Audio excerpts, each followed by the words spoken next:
when you do get punched in the face in the next moment, like how ready are you to react and respond? Yeah. I hope the punch. I'm cool. I'm collected. Yeah, I see. I'm ready to make a movement left or right, potentially backwards. You're ready to make an informed decision. Yeah. The second time, I'm even more prepared.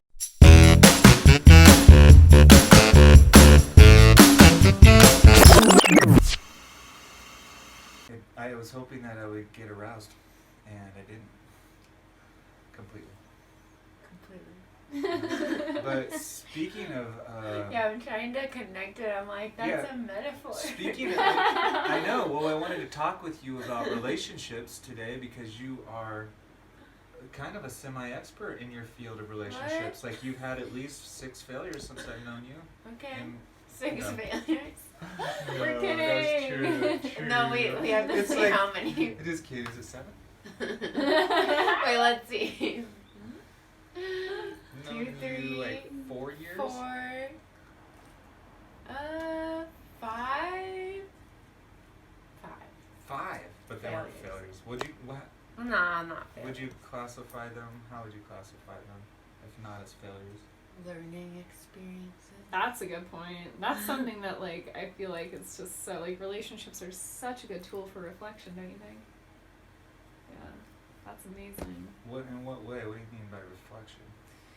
Well, like, just, you know, like, someone else seeing different parts of your personality that maybe you wouldn't show to another person, and then, you know, like, you're with them so much that they recognize a lot of patterns over time, too. And so then they can get to the point where they're like, oh, like you know, like you do this all the time, Ryan, where you'll, like the other day, you were like, I think when you order things at restaurants, you are usually, you know, like you usually order too much and then you just like don't eat it all. And so maybe we should just start off with like ordering one thing and then go from there if we're still hungry. And that's totally accurate because usually I only need a little snack. It's true. Other people, yeah, for sure, showing us parts of ourselves we wouldn't see otherwise. Like, you've had that, right? Like these thoughts, like, well, I wouldn't know that about myself without this other person. Oh, yeah. Do you think? I think that's in my case because no one else ever gets close enough to me except the person I kind of can't hide from. Because I probably would hide from everybody if I could. Mm-hmm. But there's this one person who I can't get away from. You know, they're sleeping whether there. You like it or not. They're in the morning, they're in the day, they're in the evening, we're making love, we're having showers. It's like, it's continuous, and if I can't hide from them, and so eventually they just see everything about me, and then when they see some of that stuff that I'm accustomed to hiding, then I'm like, I get to deal with the experience of what it's like to have another person see that, and there is a lot of learning and growth in that discomfort, and you know, because a lot of times what's coming out is like stuff that I thought was ugly, and very likely actually is ugly, and then I, you know, if I don't have to face that, then yeah, I don't get the reflection of seeing that ugliness in me. So can I ask you guys to just give like a brief overview of the type of relationship that you're in right now, starting with Liz? Because we're like the most opposite. We're cool. We're like yin and yang. It hasn't always been that way though. Kind of. Oh, well, yeah, no, but yeah, kind of like the 2 extreme polarities. Also, before, I would just say I'm like the opposite of you too. I'm Emery's the only one that really knows you. I feel like I share pretty much all of who I am to everyone. So that my partner is able to be a mirror for like even deeper layers of what I thought I was already showing everyone. So it's kind of an interesting opposite. Like I feel like you hold yourself in and then your partner is like there for it all, but I'm like, and my partner can go like even deeper underneath. Everyone knows everything. Yeah, because even showing everyone everything, there's still things that are blind to me that then the partner can see. Okay. Can you even think, is there like one thing that comes to mind? Well, hold up. Can we answer the question first? Yeah. Okay, ask it again. Okay. So it's my turn? I know. I want to know, starting with Liz, okay. What type of relationship are you currently in? How you would describe? So I'm in a long-term monogamous partnership. Is there like an intention going forward, like to like, is there like a goal? Yeah, sure. So the goal is marriage and kids. So like a Beautiful. long-term traditional monogamous relationship. Beautiful. What about you, Ryan? Well, and the goal is also like helping others. Yeah. That's like a huge part of Oh our man, contract. that's such a good part. Yeah. Huh. It's like together serving the world and like supporting each other because we both really like helping others. So like creating like a home that then we can go help the world from. Oh, it's so beautiful. Thank you. And Ryan, What's the question? from your own descriptive creativity, how would you describe your relationship that you're in currently? Well, definitely started out aiming for friendship. Like, basically, I had at some point recognized that all the relationships I ever started were always started under the pretense of this is a friendship. I like this person. I want to get to know this person more the way I would do with anyone in the outer world. Like, I just want to know this person more. But with this person, I also want to have sex. And so every time what I noticed is like, as soon as I added sex into the friendship, suddenly where there were all these expectations arising out of myself and the other person of like, what? Now this is something different. This is no longer a friendship. This is something different. This is something that basically should be better than a friendship. And that was the whole idea. Like, now we make commitments to each other and promises to each other under the pretense that like we're creating something better than a friendship. And then in the end, I always feel like I got something worse than a friendship. Or like, now I'm stuck in this paradigm with this other person where they need to act and behave a certain way to satisfy my comfortability, and then I need to like live up to certain standards that satisfy their comfortability. And in the end, I just feel like tightened and squeezed into this little like container. And an only way for me to get the sense of liberation and freedom is to break that container and break that relationship and end up with not a lover and not with a friend. And so with my current lover,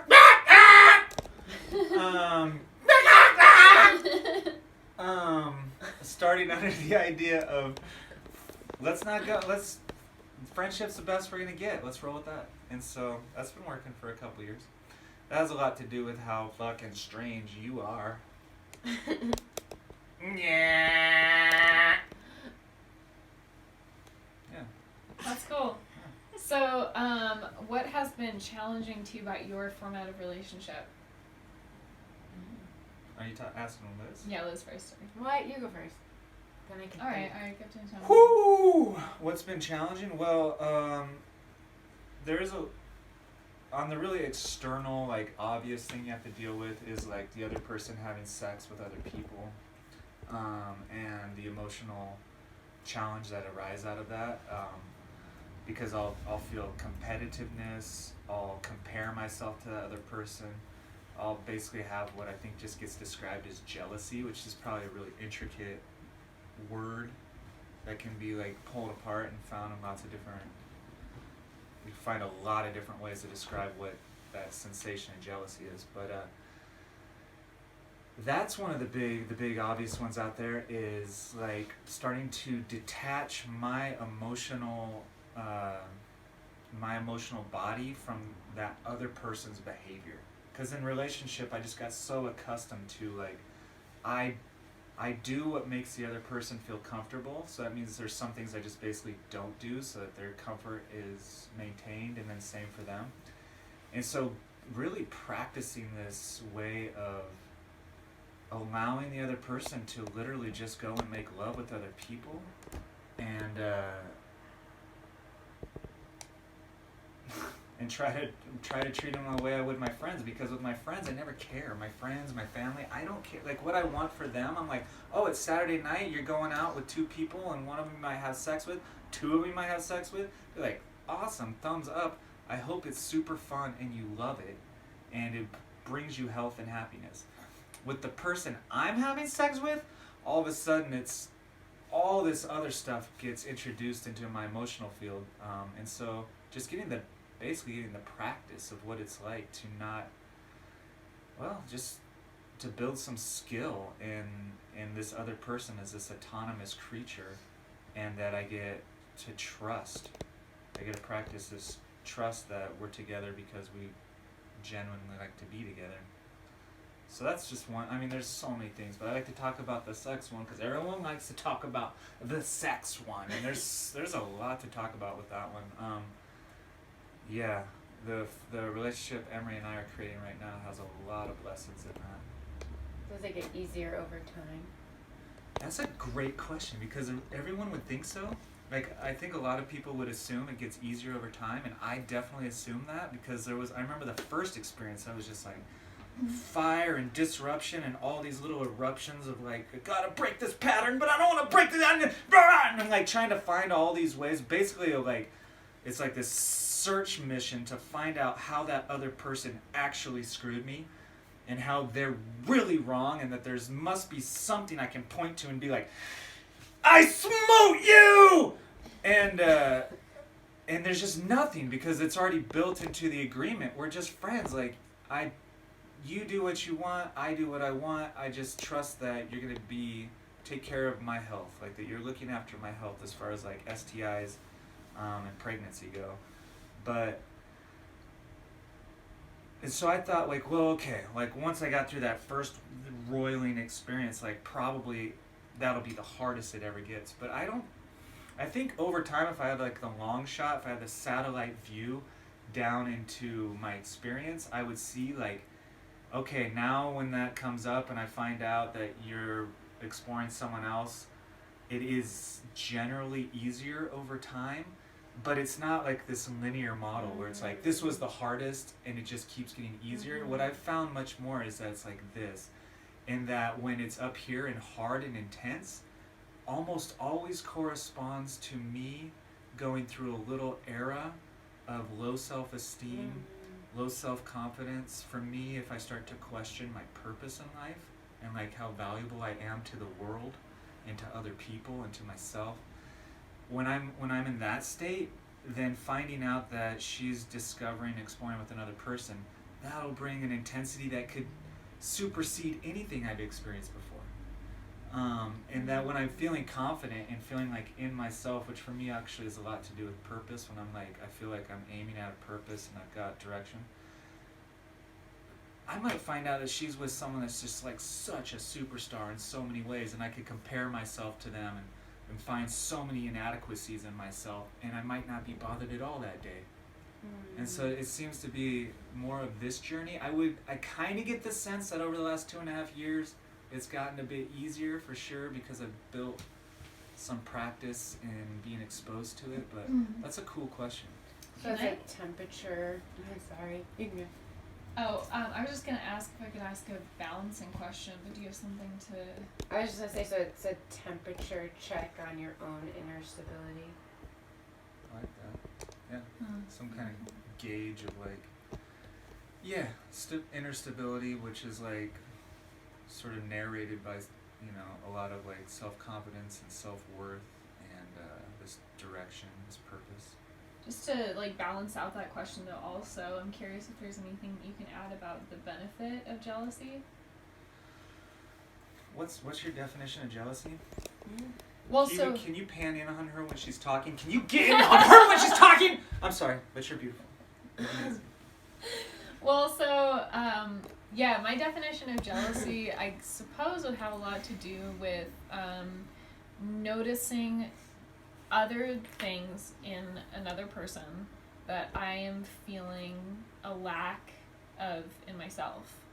Like, for example, if I feel like someone is like sexually performing better than I am, and like maybe like the person that I'm sexual with is even like more satisfied with them, then I might feel like a lack of self-confidence in my own sexual performance, and so it might make me feel like basically spite towards myself that I cast on the other person I think is performing better sexually. And I think that jealousy in a way is a trick of the mind, because I don't actually think that it exists as a direct reflection of the other person, but actually as a direct reflection of my own insecurities, cast onto someone else.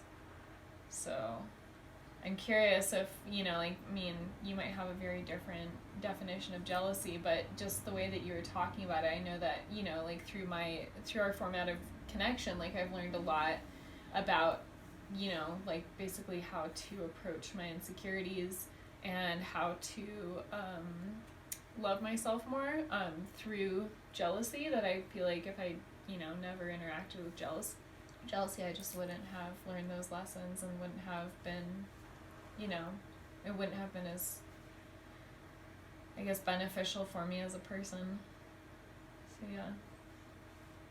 So you've used jealousy as a tool of like self-discovery. Did I simplify it too much? No, I mean, it is basically that. I think that, you know, like, a really big element of it, yeah, is that, like, self-discovery aspect. But I think it can also be traumatizing, especially if the person doesn't understand what they're going through, and they can't, like, kind of get a handle on it in a way, or kind of, you know, deal with it, such as, like, if you're going through a psychedelic trip and the trip is just, you know, really difficult, and you decide that instead of, like, getting closer to the trauma and getting closer to, you know, trying to basically give it a hug or, like, embrace it or find out more about it, you, like, push it away and, like, make it other and, like, you know, give it a name even, you know, then I feel like that can be, like, really traumatizing, like, if you're not ready to go through the, you know, struggle and the experience yet, or the jealousy in the relationship. So I do think that jealousy can be traumatizing. I think it just depends on how it's seen by the self and how it's dealt with. But I mean, you know, I didn't mean to, like, give away anything about the question, but I am still curious about your answer, if you've personally learned anything Can Liz through and jealousy. Can Liz and I just kind of clear our throats for a moment? Yeah, or stretch.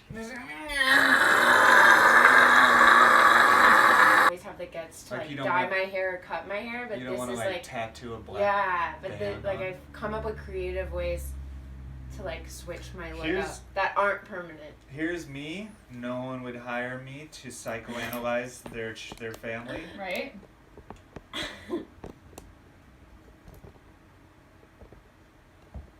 How old are you, little Spencer? What has your mom said to you that disrupted your emotions? See how much, With see how the much chest bump. see how much you trust? See how much you trust me, Spencers? Don't tell your daddy. You're Okay. making it creepy. Well, I mean, but you Yeah. would hire me. in So your I'll make a new relationship. Okay, Emery asks it. What, Liz, are the challenges of your relationship? Yeah, I think that the main challenges are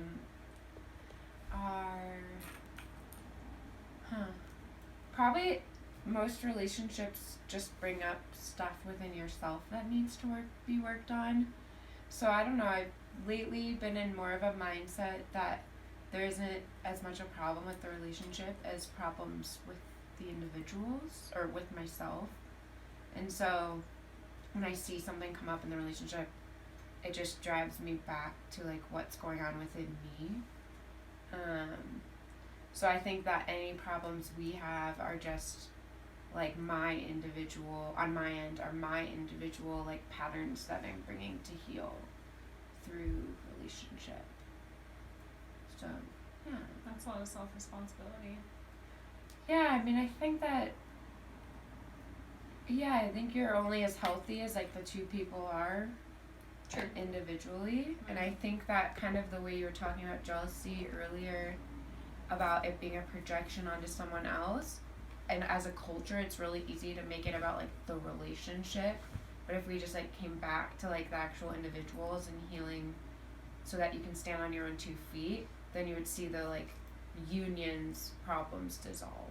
Mm-hmm. Good point.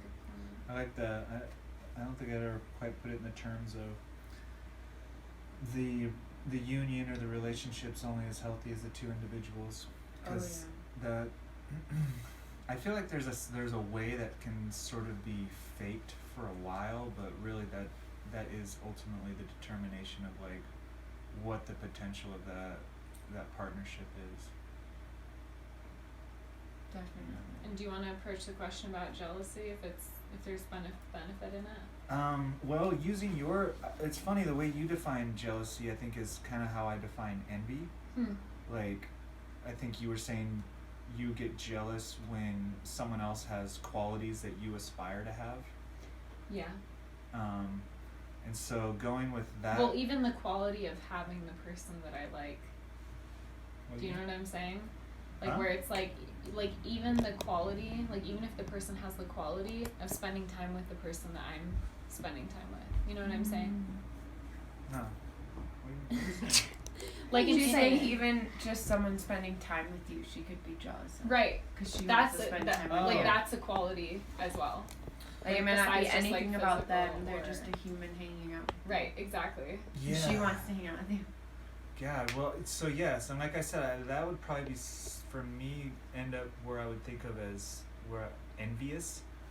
That I'm envious that these other people have something that I want. And so working with that, what benefit do I get? None! That scared me a bit.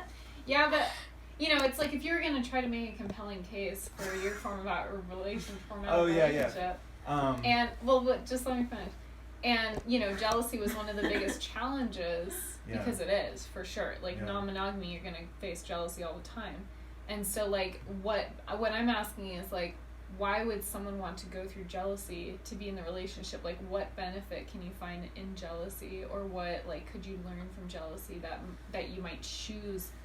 You know, non-monogamy, knowing that jealousy is a huge part of non-monogamy. That's a cool question. I don't have any sense though that jealousy would be any easier in a monogamous relationship, because I feel like I would just I have a certain amount of insecurities, and I'm just looking. It just seems like they're always looking for an opportunity to manifest themselves, and so. In an open relationship, it's like my insecurities get to manifest themselves in some overt ways comparatively to a monogamous relationship, and some of that overt ways is like, wow, this person's hanging out with someone they're banging them, and maybe she likes it more. Maybe the shape he's got is better. Maybe the way he moves. Maybe they're just chemistry, that thing that you can never quantify. It's just there, that thing. It's like something I've faced recently that fucking drives me insane. It's really hard. Is because we've been together, 2.5 years. And so there was something that happened a few months ago where we talked, and it was like, I knew that there was this new person that had entered your life, that was really interested in you, and I could tell that. Actually, I couldn't tell. My projection was, it's so sizzling. Oh, it's so hot and sizzling. Like, he wants you so bad. You're so good at storylines. And like I do. And my storylines tend to follow my insecurities. Like my insecurities are the narrative writers, and they're like, it's so sizzling and it's so hot, and he can't wait to get with her. And it's like, I knew, like when we had talked about it, was like things had started to happen. Like a hand had snuck down and rubbed some pubic hair, and it was like, oh, he must just can't wait. He probably felt a little bit of moisture, and like, oh, and it's so, and you were just like melting in these texts going back and forth, and I was just like, ah! Because after some years of being together, there is a bit of a difference. I don't want to say like a dwindling of the passion. It's like a comfortability. Yeah, there's something that sets in where it's like, I've seen you naked 629 times, or it's probably more. And we've done it a lot. We did that a lot. And we've got our patterns set and whatever. There's just, the novelty, sexual partners, the novelty of new sexual partners just brings this like that can't really be duplicated over and over and over again. And so I was experiencing like, fuck, I just have to face this. I just have to deal with this. Like, this is normal. This is like, I get to be with other people also where that like can be there again. And what I don't want to say again, but yeah. So as far like. So that's been challenging for you? Yeah, so I think what I had talked about is like my insecurities are really just waiting for a chance to manifest themselves. And so like in the open relationship, there's an opportunity for them to manifest. Like, what do you do when the sex is actually better? What happens when Emery starts having sex she prefers with someone else, but we still live together? Like, how do I fucking manage that? Because that goes so deep into my patterns of like, the person you have the best sex with is the person you love the most. So if she's having the best sex with someone else, she loves him the most. But that's not true. That's just a thing that I built. But anyways, so there's these like, but you said about like, 2 months ago. But in a monogamous relationship, right. it gets to the point where like, were they looking at that person under their sunglasses? Because I could feel that their eyes went over there and they were checking them out. What, are they losing interest in me? Do they really actually want somebody else? Like, I don't think that my insecurities really, I feel like they're going to manifest no matter what the relationship paradigm I'm in is. And so in a sense, I think it's almost regardless of the relationship I'm in, it's really just about me being honest with what's really coming up, like not hiding from myself, not pretending those things aren't there, because it's sort of convenient to pretend that I'm the greatest person that's ever lived spiritually and nothing bothers me and I've gotten to the greatest heights. Wait, I thought that was true. Well, yeah. And keep thinking that. And so like really, you know, being present and aware and admitting like, oh, this stuff's coming up, and then developing some sort of technique where there's growth happening, where like I can recognize these insecurities and I have a way to deal with that. And so, you know, we could talk in length about like formats we've come up with for how to deal with that. Our most recent one is the don't ask policy. What do you like about that? Tell us what that is. What is that? The don't ask policy is like when I keep tabs on what you're doing and who you're seeing and where you're going every weekend, then I'm thinking about it all the time. I'm thinking about like who you're with, and I know their names, and I kind of know where you're at in your progression on sexual stuff with them. When I don't ask, I find out I just basically start to forget their names. I forget who they are. I don't know what you did while you were gone, because we take 2 days every week away from each other. I don't know what you did during those 2 days. I'm not going to ask before or after, and you're not going to ask me. And so, honestly, what about the part where you feel insecure though, and you want to investigate somehow or talk to the other person about how you feel? Can you still do that? Oh God, yes, that's a great thing. And I'm just gonna say your genius on this really showed up, which was we started to recognize this pattern that we were doing more relationship work than we were accustomed to, and we're like, what's this about? And it's like, well, we're both kind of exploring some other sexual creativity stuff, and we're both pretty immersed in the other person's story, and it was bringing up more like, let's talk about our emotions work, and it was more than we really want to have in this relationship. And so you hit on this idea of like, instead of talking about the people, like using their names and being like, what do you like about such and such, or what do they do for you, and getting like so involved in the story, it's more like, hey Emery, I'm feeling like really weak right now. I'm feeling like I'm scared that you like someone else more than me, or I'm scared that you are no longer feeling that much sexual attraction towards me, and just hone in and focus on talking about the underlying issue which usually there's always a name on top of that, and I can go to the character.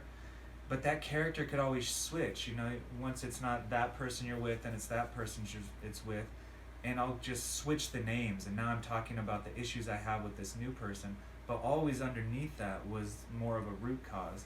And so that's a wonderful And thing. if the other person said, you know, actually, I am having another person in a relationship that I want to do things with more and like spend more time with, is that something that you feel like this new kind of experiment would touch on better? Double homicide. Double homicide. OJ. Simpson. Answer your question? No, I'm sorry, what? Well, because, you know, like I think a criticism that could be made of this format or the experiment that we're doing is that potentially, like, what if, you know, what if I was like, I'm feeling really insecure about sex, and you were like, yeah, you're right, like there is someone that I've been seeing that I like having sex with more, and maybe we need to change the format of our relationship. Like, would that be tolerable? Would that be like, you know, like maybe even better supported under this format?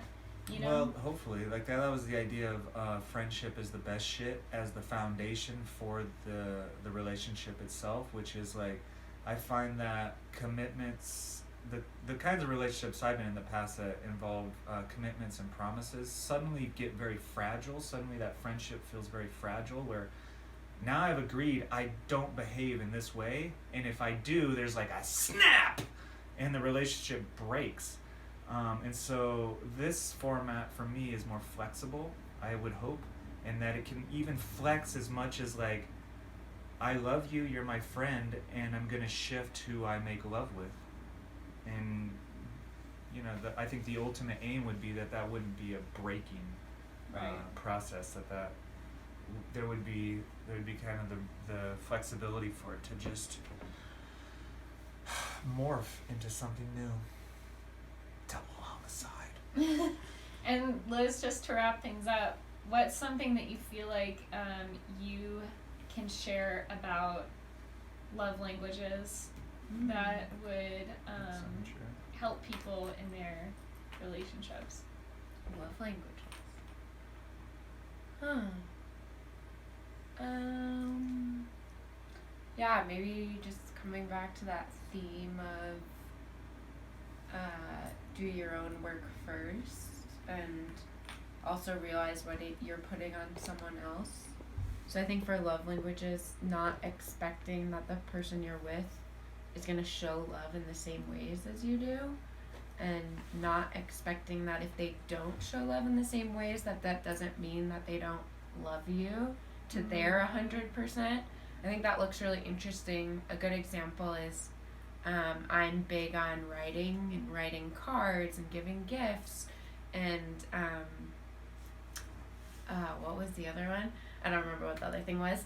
And if I didn't write someone, I guess, like cards on their birthday or for Christmas, then to me I would know that there would be like a big red flag, but not assuming that then for my partner, if they're not writing me a birthday card, that means there's a red flag for them, and like allowing them the freedom and grace to love in the way they want to. I know that's such like a small example, but for some reason like cards are just so big to me. Yeah. And then like my birthday rolls around and I get like almost no cards, even from friends, and I'm like, okay, pause, this is how you show love, but it might not be how everyone else does. And then when you go beyond that layer, then you see, oh, that person left me a really long voicemail, that person bought me a bouquet of flowers, that person washed all my dishes. Hummingbird was just at my house and washed all my dishes. So and so then you see the different forms of love, and you don't just fit it into this like tiny box of the way that you show it. So I think that's important, and then just communicating those love languages, and hopefully your partner can receive those. So, hey, you know, XYZ is really important to me, and really examining it. And I think going deeper beyond like the test or whatever online, or like the book about it, because I think it looks different in different seasons, and it looks different based on what you're getting from other supports in your life. So if I'm really not getting, physical touch at all and it's COVID, that might be really heightened for my partner. But if I'm getting to do like contact improv and ecstatic dance and taking an African dance and getting a massage every so often, then suddenly I might not need that particular love language in that season of life. So like knowing that it can always be shifting and moving. But then just owning what's yours, and also part of like that is not, you don't expect it from your partner. It's just like a gift freely given. And so really finding out ways that you can give your love languages to yourself so that you're not like relying on the other person as like life support. So like for my card example, like then I wrote a letter to myself. Aww. So just remembering that. Or for touch, like I'll do yoga with a lot of floor work to feel like the earth and the ground touching my body, or taking baths and feeling like the womb of water as touch. So I think those are all good tips. It's the other person isn't there to like serve you. They should be the like icing on the cake, but it's really easy to forget that. That's so beautiful. Thanks so much for sharing. Ryan, do you have anything you want to say before we wrap up? I want to have a question. I would love you to ask another question of Liz. That was a great answer. Okay, well, let's see.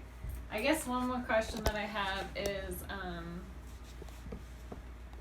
You giving me your question. You gave it. It's a gift. Yes. Do you think that it is appropriate to have kids in this day and age, and why? That's definitely something I think I struggled with for a long time. What's coming up for me is just that same projection thing. I think a lot of people are scared to own their truth and then pick something outward to like bolster it. So if you're someone that just doesn't want kids, it's really easy to be like, well, and it's bad for the environment and X, Y, and Z, but just own your own truth around it. Personally, I've gone through like a deep realization that like I've had such intense childhood trauma and just pain that I like kind of see myself almost as like handicapped, but I have this like really awesome ability to like have some kids that I can really try to raise like with as little intentional trauma as possible. And then they'll be able to do so much more for the world than just me, because I think in my early 20s I was like, okay, I'm gonna change the world, and now I'm realizing my own limitations with my like years of trauma and the way I get dysregulated. But then I think like, oh, if I had like 3 kids and was able to like just love the fucking shit out of them, then maybe those 3 could grow up and then spread even more love to the world than I would be capable of without having a kid. So that's something that I've come around to, just like being able to like really give a couple kids like the grace of not having like the kind of trauma that I had, even though they'll still be traumatized because they'll like go to school and have teachers and all do things wrong and all have bad days and no kid gets out unscathed. That's like part of the human contract. But I think just like the spectrum, like it will be so much more intentional. And that's also a parenting thing. I gave advice. A friend was really freaked out, like, am I a good parent or not? Do I do this or that? And I just paused him and I said, the fact that you're even worrying about it, the fact that you're reading all these books to figure out this decision about sleep means that you already have the traits and to be a great parent. So I don't know. I know that trait is in me to like overanalyze, like, at what age do I stop picking them up when they're crying, and what food do I give them, and what sunscreen, that like just that intention of like wanting to give them the best. And I think that's a really important part of parenting too, is doing it. I feel like I'm at a phase where like I'm at the end of my 20s and stuff isn't as interesting anymore. And not to be like morbid, but I feel like in my early 20s I was like, I want to travel and I want to like try this and I want to do this hobby, and I'm keep like having these existential crises, and I'm like, oh whoa, this is just like the natural timeline to like help birth the next generation to be all excited about life. And it's not like I need to like pick up a couple more like cool hobbies. I'm actually like excited about like children is like the greatest I think, creative endeavor. Like, it's the best. It's like an art project in some ways. Not that they're your project, but like it's creation that you're making. Yeah. And I've just been feeling that a lot. Like, I'm like, I don't really feel like writing a book as a legacy. I don't really feel like doing like a podcast, even though podcasts are great. Like, I can just keep thinking, like, I kind of feel my own mortality, and then there's this like natural circle of life, and then it's like, oh, I would be really excited to like have children and then like teach them all that I've learned, and then hope that they do better than me. So yeah, is it appropriate in this day and age? I think it's more about like your intentions of where you're coming from and why you're doing it. And I think like having kids is like one of the most hard and painful and horrible things, and like pleasant and beautiful. But I don't think a lot of people realize that. I think they like, some people try to do it to get out of some sort of misery. With all my Scorpio, I'm like, let's go into this version of hell and heaven. You've been living with a family recently that has 2 kids in it, right? And you're actually left alone and watching them somewhat. Not a ton, but Back when they trusted you. Back well, when they're you very gave ice cream. respectful and not like asking me to do Right. that because they know I'm busy.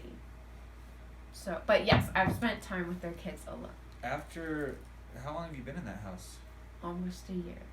So in that year, what's something, like 2 things that are unexpected. One unexpected beautiful thing that you didn't recognize and know about kids, like something that's made you more comfortable about the idea of having kids, and something that's made you less comfortable, more uncomfortable with the idea of having kids.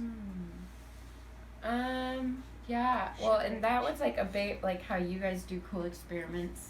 That was my big experiment, was like I didn't know if I wanted kids, so I said, I'm going to live with a family that has kids, and then I'm going to check in on my intuition at like 3 in the morning, at like 5 p.m. when I'm really tired, and keep checking in and see if it's a yes or no instead of just randomly making the decision.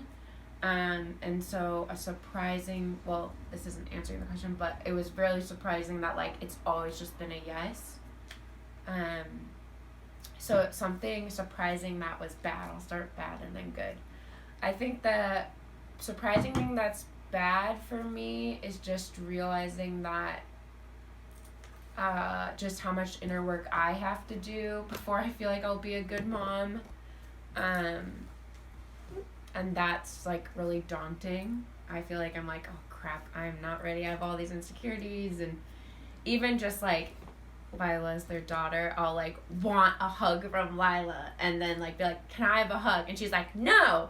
And like learning how to like respect her boundary and not be trying to like, I don't know, project my own like wants is so crazy, because then that is the mirror of like, well, why did you want a hug? What are you like not giving yourself? What's not filling in your life that you want a hug? And it's hard to take a no as an answer. And I mean, it's always hard to hear a no from anyone if you just want a hug. But I think that's really daunting, is just the like self-work I need to do, such that like when a kid comes out of me, I don't have any expectations from them. And then like a positive surprise. Yeah, it's kind of like beyond words. It's like those moments where, I don't know, it's just like you get like infused with purpose. I'm trying to think of, I think Lila was crying, and I was like, asked Josh and Kat, I was like, can I go like comfort her? And they're like, what? You want to do that? Yeah, sure, go ahead. Like, yeah, why not? And I like ran downstairs because she was like trying to fall asleep and was crying. And I just started like singing to her, and like singing, and I just made up all these songs and laid next to her until she fell asleep. And it was just like this like really transcendent, beautiful moment that like healed me, because I had had a really bad day, and healed her. And so that was like really surprising. Aww. But I think it's really important to not think of like, I remember the next day I was like, oh, I had a bad day again. I want to go sing to Lila. And it's like, no, your kid isn't there to serve you. And she's not my kid. But I think that's just like the daunting thing, is like kind of how I said before, standing on your own 2 feet before being in a partnership. Like you got to really stand on all 4 feet before having a kid. And that's just daunting, because I personally am like always see myself healing trajectory. Like, I'm always mad at myself that I'm not further along. So it's just daunting, the work that still has to be done, but also, like, really beautiful. And, like, the experience that you can have with kids is really transcendent. And they're a lot closer, I believe, to, like, God. Because, like, they were, like, way more recently, like, one with spirit in union. And, like, if we're adults and we're, like, 20s and 30s, we're pretty far away from that experience. And so they're just, like, such a reminder of, like, what being, like, connected with God is. As well as kind of the elderly, because they're about to, like, be, like, reunited. Whatever that looks like in the afterlife. So I think kids are really magical, but it's really important to stand on your own 2 feet and not expect anything from them. Beautiful. Thank you guys so much for being on the podcast. Yeah. Woo! I'm more embodied with my yoni. It's like my practice, and like so I can just like do whatever I want, and I just want to have sex with you on the first date.